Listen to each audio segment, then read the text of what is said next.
Linkando o negócio, sempre trazendo informações para você ter uma casa mais bonita e você ser mais feliz. Gente, esse mês nós gravamos na Mob Urbano, uma loja sensacional de produtos com o estilo industrial. Eles fazem vários tipos de móveis com metalon e com ferragens, enfim, o que você precisar. Eu entrevistei o Nelson da SS14 e a Eunice Porto entrevistou a Marie Claire. Você já parou para pensar por que você não está vendendo aquele terreno, aquele apartamento? Olha, elas têm uma dica sensacional para você conseguir concluir a sua venda. Acompanhe essas entrevistas e acompanhe todas as novidades do mercado de decoração e arquitetura no linkandonegócio.com.br. Vá no nosso YouTube, no nosso Instagram, se inscreva e não perca as novidades do nosso segmento.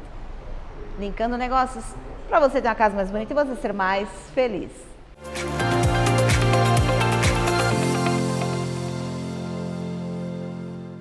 Nelson Gaspar, da SS14, veio trazer, gente, uma inovação incrível para deixar a sua obra limpa, maravilhosa, pronta para o seu cliente usar da melhor maneira possível. Muito obrigada, Nelson, por participar do nosso programa. Obrigado pelo convite também. Obrigado a todos aí pela essa oportunidade. Gente, o Nelson, ele teve uma ideia brilhante que, olha, eu vou te falar uma coisa. Você se inspirou em algum lugar no exterior? Porque eu nunca vi esse tipo de solução aqui no país. Cléo, acho que isso está muito ligado a como eu entrei nesse mercado, né? Eu gosto sempre de falar que eu aprendi o ofício com meu pai, né? Então, isso dá um senso de responsabilidade muito maior, né? E em virtude de eu ter aprendido, quando eu comecei a trabalhar com meu pai, eu havia estudado no Senai e tal, e vim trabalhar com limpeza. Quando eu comecei a trabalhar com meu pai, eu entrei já com a ideia de melhorar os processos, melhorar o conceito da limpeza. Essa foi a ideia principal. Então, toda vez que é possível que a gente comece a fazer um trabalho que é possível melhorar o processo, melhorar o produto, melhorar a maneira de execução, eu digo que essa é a minha missão, né? Fazer com que as coisas sejam mais fáceis, né? Vocês estão entendendo, né? Que ele fala de uma coisa super importante, com tecnologia, com assertividade, com gestão. Adivinha do que ele está falando? Fala aí, Nelson, o que você faz? Eu vou até fazer um pouco mais além. Eu trabalho com limpezas difíceis. O que são limpezas difíceis? E as pessoas sempre perguntam quando a gente está num network, num encontro, o que são limpezas difíceis? São aquelas limpezas que necessitam de técnica para fazer. Então você precisa de um conjunto de pessoas, produtos, né? E realmente um processo de execução que traga um resultado, como dizia o meu pai, no mínimo excelente. No mínimo excelente. Porque hoje em dia você tem vários produtos. Por exemplo, eu vendo papel de parede.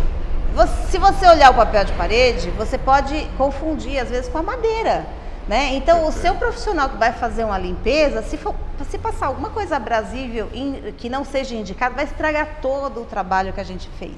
Então, é muito importante você ter um pessoal especializado, treinado, que saiba o que está fazendo, né? Hoje em dia você tem muitas tintas e algumas coisas que respingam nas vidraças, né? Que não tem, o consumidor comum não consegue tirar. Eu tenho uma situação dessa com a cliente e eu vou até te indicar. Legal, que legal. Ela fica desesperada de olhar aquela vidraça, ela já passou de tudo. Outro dia eu passei bombril lá, falei, eu vou passar bombril para ver se sai. Não teve jeito. Falei, esse daqui só chamando a SS14 para resolver. Legal, que bom. É esse conceito que a gente tenta passar para as pessoas, que você realmente precisa de uma empresa especializada para determinado ponto, né? Então, eles investem tão caro, né? Num revestimento, num piso, né? Num papel de parede, não é verdade? Então, você realmente precisa de um profissional específico para fazer esse tipo de serviço, que é a parte da limpeza, né? E aí, quando a gente fala de técnica, por exemplo, existem produtos específicos para porcelanato, existem produtos específicos para limpar alumínio, existem processo específico para limpar vidro, né? Então, essas coisas que a gente conseguiu colocar dentro de um pacote e oferecer para os nossos clientes, e a maioria deles são os arquitetos, né? Que mais usam o nosso serviço aí, né? Agora, essa forma de apresentação desse trabalho que você está fazendo é sensacional. né? Você criou todo um pacote de serviços para ir acompanhando a obra, não é isso? Isso, Cléo. Aí, na verdade, com o passar do tempo, né, a gente fomos adaptando os trabalhos, melhorando os processos, e a gente viu que existia uma grande dificuldade, né, dos arquitetos manterem as obras limpas e organizadas. Aí eu comecei, junto com o escritório de arquitetura, começamos a fazer alguns trabalhos de, como que eu posso falar, de treinamento, né? Algumas técnicas para ver os resultados disso, alguns estudos, né? Seria a palavra correta. Pegamos algumas obras e começamos, durante a obra, a fazer as limpezas, que nós chamamos de limpezas preventivas. O que são essas limpezas preventivas? São limpezas que acontecem durante o período de obra. Então, imagine o seguinte, o cliente comprou um balcão, um mármore, um piso, ou instalou um móvel, está tudo embaladinho lá, chega o rapaz do gesso para fazer uma correção, instalar uma luminária, aí ele corta, fura, tal, cai em cima do piso, daquele mármore caríssimo, daquele móvel feito com tanto cuidado, e aí o cliente chega na obra e vê aquilo tudo sujo, aí ele liga para o arquiteto, meu Deus, eles vão estragar. Não, e eu vou mais além. Se esse gesso caiu em cima do mármore, né? Que mármore é difícil de arranhar, mas e se for uma madeira, né? E começam os outros prestadores de serviço caminhando ali em cima daquele resíduo, arranhando toda a madeira, né? Então, se você fizer uma limpeza só no final, você pode ter prejuízos sérios. A probabilidade de você ter coisas danificadas, se você tiver esse conceito de fazer uma limpeza só no final, é muito grande, né? Então, por isso que nós pensamos nessas limpezas preventivas pelo seguinte fato. Então, o cliente, o arquiteto botou o revestimento, botou o balcão, piso vinílico, tem muito esse problema. É verdade. Né? Botou o piso vinílico lá, protegeu com papelão, tal, tudo. Aí chegou o cara, lixou, pintou, tal, furou o papelão, caiu no piso vinílico. Quando você vai tirar a proteção, aquele piso vinílico está super manchado, super estragado e tal. Fala, vamos chamar o pessoal da limpeza para limpar. Só que aí também não dá para fazer milagre, né? Ah, não. Até porque o piso vinílico ele tem um overlay, né? Que é uma camada de verniz. E se você passar coisas muito agressivas, você estraga o seu piso vinílico.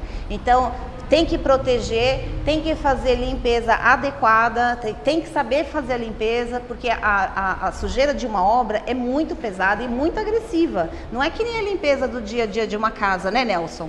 E outra coisa, só confirmando a respeito do piso vinílico, ele tem fissuras, né? Eles têm ranhões, né? E esses ranhões é onde acumula a maior quantidade de sujeira. Então, e aí tem a técnica da limpeza, né? Muitas vezes o pessoal vai varrer, vai passar o pano contra os ranhões e isso acaba impregnando mais. Então, realmente, a proteção é muito importante e as limpezas durante a obra, né? Então, às vezes o arquiteto fechava com o empreiteiro, durante a obra você vai manter uma pessoa para fazer a limpeza. Acontece? Não acontece. Porque o cara que é ajudante, ele vai acabar ajudando no serviço de pintura, ele vai ajudar o eletricista, ele vai fazer alguma outra coisa e a limpeza sempre vai ser secundária, né? E tem mais uma questão, né, Nelson? Porque, assim, você trabalha com limpeza, você tem olhar para a limpeza. Sem dúvida. Né? Então, a pessoa que está prestando um serviço de manutenção, ele fala, não, essa sujeirinha, é só eu terminar aqui. E vai terminar daqui não sei quantas horas, até ali já arranhou tudo, né, Nelson? E ainda digo mais, né? Você imagina, não dá para a gente quantificar, mas vamos exemplificar. Numa obra você vai ter lá o pessoal de alvenaria, você vai ter o pessoal de gesso, você vai ter o pessoal de pintura, você vai ter o pessoal de acabamento, uma série de profissionais. Cada um que vai indo na obra, ele vai deixando um pouquinho de resíduo. E o que acontece? Aí chega no momento da limpeza, aquele pequeno resíduo virou uma grande quantidade de resíduo. E aí você misturou com água, com tinta, com uma série de coisas, e aí onde proporciona as manchas, proporciona os problemas, os arranhões, né? As coisas todas que as obras estão propensas a acontecer. Nossa, eu já acompanhei obra em que o cliente, antes de mudar, ele teve que pedir para raspar o piso de novo, porque ficou tudo estragado. Isso é muito real, acontece muito. E piso vinílico às vezes pedem para trocar, viu? Pedem para trocar. Isso é uma triste realidade. E aí, pensando na dor do cliente, nasce-se um serviço novo, né? Então nós criamos esse trabalho, limpezas preventivas, né? Então a equipe irá até a obra, né, munida de aspirador, vassoura, raspadores, irá proporcionar uma limpeza prévia. Então o que a gente vai fazer? Vamos passar o aspirador na proteção, varrer o piso, raspar os lugares que estão com excesso de gesso, de massa. A ideia é deixar a obra com o mínimo de resíduo possível. Nós não vamos lá para fazer a limpeza pós-obra, essa não é a ideia, mas deixar o ambiente de obra limpo e organizado. Está aí uma questão muito importante. Por que organizado? Porque se o cara da tinta deixar tudo esparramado, o cara da elétrica vai vir, vai deixar esparramado, o cara da alvenaria, do gesso. Então, se o nosso profissional for lá aspirar, limpar, deixar as coisas organizadas, o que vai acontecer? Quem for trabalhar vai ter aquele conceito, pô, estou chegando num lugar limpo, organizado, e eu preciso fazer a minha parte. O arquiteto, o engenheiro, o design, a pessoa que está fazendo a gestão daquela obra vai ter que cobrar, vai ter como cobrar. Né? Não tem como ele cobrar o cara da elétrica que deixou um monte de papel esparramado se o cara do gesso fez a mesma coisa, se o cara da pintura fez a mesma coisa. Então, quando se mantém uma obra limpa, o profissional, o segundo, o terceiro, o quarto, quem está no processo, vai ter que obedecer àquela questão da organização. E me fala, quantas vezes você vai na obra até o término final da obra? Então, o conceito que nós estamos colocando para os arquitetos é que eles coloquem isso dentro do projeto. Na hora que você vai fazer o projeto, você já coloque no orçamento. Nós indicamos para que seja feito pelo menos uma limpeza a cada 15 dias. Tá? No momento de alvenaria, de gesso, de pintura grossa. Quando você já estiver na parte de acabamento, aí é legal aplicar essa limpeza pelo menos semanalmente, né? Então nós estamos oferecendo para os escritórios de arquitetura, para as pessoas físicas, né, pacotes com limpezas, né? Então ele pode comprar desde uma limpeza ou um pacote com 10 limpezas, que vai ter um custo mais acessível. Por quê? Porque ele vai distribuindo a limpeza conforme a necessidade da obra. Então a obra está na parte de alvenaria, está na parte de gesso, que tem muito resíduo e não adianta fazer muita coisa, né? Então ele mantém uma vez a cada 15 dias. Entrou no processo, instalou os móveis, botou bancada, começou a parte de acabamento, então vamos fazer semanais. Existem escritórios que até pedem 2 limpezas por semana, porque realmente móveis com laca, por exemplo, são super sensíveis, né? Pisos de mármore travertino, pisos mármore glacial, né? Então são pisos que necessitam de um cuidado muito específico. Então a limpeza é necessária ser feita mais vezes. Vocês estão vendo, né, gente? Olha, ele conhece os materiais, as técnicas, os produtos que podem ser utilizados desses materiais, né? Então, além de fazer a limpeza, a organização, o que você vai ter também? Você vai ter a possibilidade de avaliar o serviço do prestador que já saiu. Ó, o seu serviço acabou, eu estou vendo aqui que tá bom ou que não tá bom. Também é uma forma do cliente poder participar mais do projeto, participar da evolução da obra e já ir fazendo as suas avaliações em tempo real, durante toda a semana, né, Nelson? E ainda digo mais para você.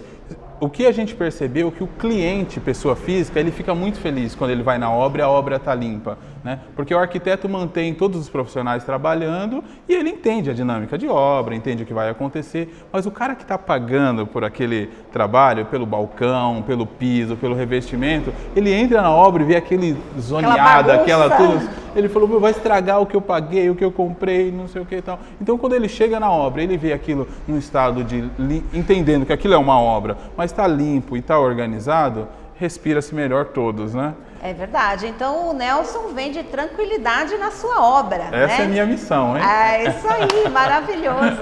Gente, olha, contate o Nelson. Tá nas redes sociais, né, Nelson? Estamos. Nós temos o site da empresa, que é o ss14limpezas.com.br, né? Temos o nosso Instagram também, que é @ss14limpezas. Temos o nosso canal do YouTube também, que tem muitas dicas lá também, ok? Então nos procure, vai ser um prazer atendê-los aí.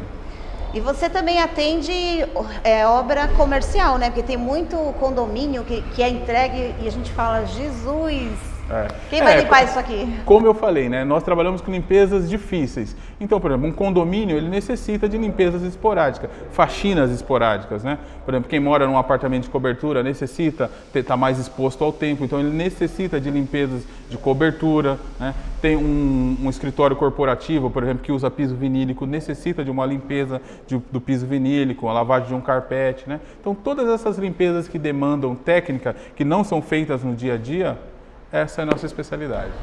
É isso aí, gente. Chame a SS14. Esse é o Nelson. Ele vai resolver tudo para você. Quando você entregar a sua obra, vai estar tudo lindo, limpo, maravilhoso e o seu cliente feliz. É isso aí. Muito obrigada, Nelson, pela sua participação no nosso programa. Foi um prazer. Estou à disposição.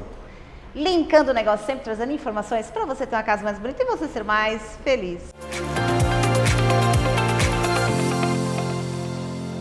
Você precisa de uma cortina para sua empresa, para sua casa? Chame a LKN Cortinas. Nós vamos até você, no horário que você puder nos receber, oferecer os melhores produtos que te tragam conforto térmico, conforto acústico, controle de privacidade e luminosidade.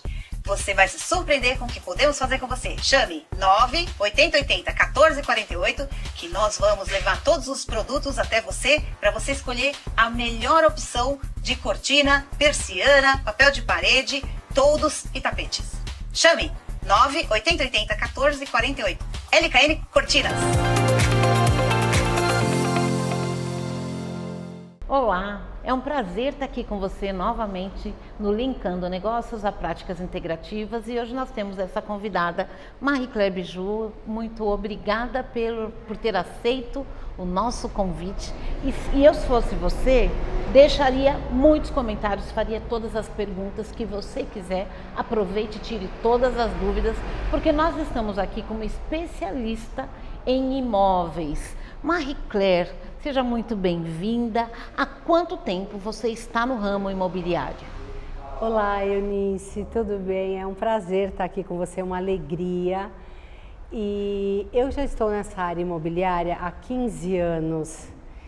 E nessa caminhada me deparei com muitos desafios, né?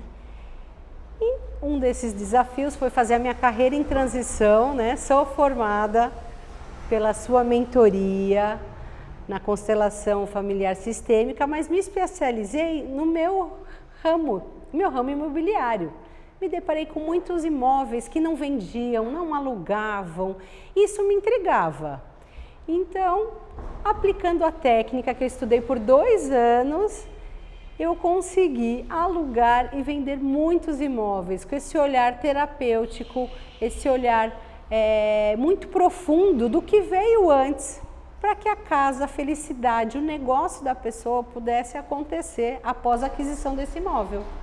E é bem interessante, né? Porque quando eu conheci a Marie-Claire, ela vendia empreendimentos, né? Grandes empreendimentos, e isso ela ainda faz até hoje. Mas como é que uma pessoa sabe que realmente ela precisa fazer uma constelação do imóvel dela? Como é que ela sabe que existe alguma coisa que impede ou a venda ou a compra? Como é que ela sabe se é o momento dela fazer uma transição de lugar? Como é que ela sabe, como é que você poderia ajudá-la nesse lugar, Marie? Sim, vou te dar a minha experiência. Eu treino meus colaboradores até hoje, meus corretores, então quando eu vou eu gosto muito dessa coisa de energia, de chegar e sentir o ambiente, perguntar da histórico familiar, e às vezes vem imóveis que estão há muito tempo na prateleira. Que é isso? Com valores fora do script, não vão vender nunca, e com apego, com litígios de família, com brigas, com separações, mortes. Então eu vou sentir esse ambiente. Eu vejo que tem algo que não está funcionando, né? Porque um imóvel muito bom, ele preparado num preço rápido, no máximo 3 meses a gente negocia. E a gente pega históricos de 1 ano, 2 anos, 5 anos e fala, opa, tem alguma coisa errada. Esse é o diferencial, porque a maioria das pessoas não estão com esses olhos para esses detalhes, né? Para esse sentir. E aí, conforme o cliente, eu consigo sugerir para que tenha essa liberação, para que a gente faça um exercício sistêmico, constele, para que aí sim possa negociar, esse dinheiro fluir, né? Negociarmos e a roda da fortuna girar, tanto para quem vai comprar como para quem vai vender. Perfeito. E trazendo essa perspectiva, se existe, por exemplo, estou aqui viajando, né, alinhando constelação familiar com esse teu ramo, vamos imaginar, Marie, que um casal se separe e dentro dessa separação eles têm um imóvel e os dois querem ficar no imóvel, mas vem a justiça e diz, não, esse imóvel vai ter que ser vendido. Essa questão da energia de um ou de outro, isso interfere, Marie? Interfere muito, interfere, principalmente porque os dois construíram, tiveram esse sonho junto. No meio do caminho, esse sonho foi interrompido. Isso é um dos itens que mais pega, né? Aí, se eu tenho acesso ao marido, à esposa e conseguir passar com profundidade e seriedade o nosso trabalho, a gente olha, alguém vai ter que ceder e aí segue. Ou se ninguém cede mesmo, a gente tenta trabalhar com os dois para que seja, então, chega num consenso, vende-se, divide o valor ou um compra a parte do outro. Mas é um trabalho mesmo muito elaborado de consciência, né? Porque essa energia, se ela não está trabalhada, ela emperra a vida, emperra os próximos passos, né? Que é, sigo sozinha, sem o meu parceiro, sem a minha parceira, só que a energia está nessa desordem. Perfeito. E aí, pensando um pouco nisso, vamos imaginar que eu tenho um imóvel e dentro desse meu imóvel, eu olho para ele e eu falo, eu não quero mais ficar aqui. Como é que a constelação de imóveis poderia me ajudar nessa transição, na busca de um imóvel? Como é que ele serviria para descobrir se esse seria bom para o meu negócio, se esse é o melhor ponto, se eu deveria procurar outro lugar? Como é que a constelação de imóveis poderia ajudar as pessoas dentro desse aspecto, Marie? Sim. Aí, nesse caso, para novos negócios ou para desapegar de um antigo, a gente também faz esse olhar muito sério para essas questões. No caso, para passar um imóvel adiante, eu tenho exercícios, falas de agradecimento, o quanto fui feliz, o quanto fui próspera lá. Tem N situações que a gente vai reverenciar para que a próxima pessoa, o próximo comprador, inquilino, locatário que esteja, possa seguir em paz e ser abundante e próspero, ok? E para um novo negócio, sim, é sempre bom, porque muitas vezes a gente escolhe uma propriedade e aí, poxa, não vai, não consigo nem, começa daí, não consigo marcar visita, a pessoa não manda documentação, eu já me deparo com impedimento ali. Então, opa, peraí, vamos lá, podemos olhar se o que eu vou montar será próspero ali, ele está em congruência com toda a energia do espaço, do lugar, do tempo. O proprietário topa as mudanças que eu quero fazer, uma barganha, tudo isso é importante, porque a gente antevê algum problema que poderia desenrolar na frente e passa batido. Então, é ter essa sensibilidade apurada e eu gosto de sugerir isso para os meus clientes, porque é uma ferramenta a mais e faz toda a diferença.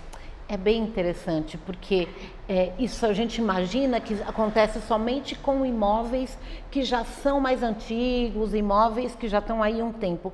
Mas com imóveis novos, isso também acontece? Sim, acontece também. Eu tive casos de incorporação de imóveis onde vai subir os prédios e eu tive problemas naquele terreno anteriormente. Enquanto a gente não fez essa limpeza, o projeto lançou e ele foi abortado, porque ele não decolou. Aí foi trabalhado energeticamente, 3 anos depois ele foi lançado, um sucesso de vendas, mudou a vida de muita gente. Eu vendi mais de 55 unidades, foi muito próspero, mas só depois desse movimento que a gente fez, junto com diretoria, porque a diretoria era a dona do terreno, então ela tinha que autorizar a gente olhar e fazer esse movimento.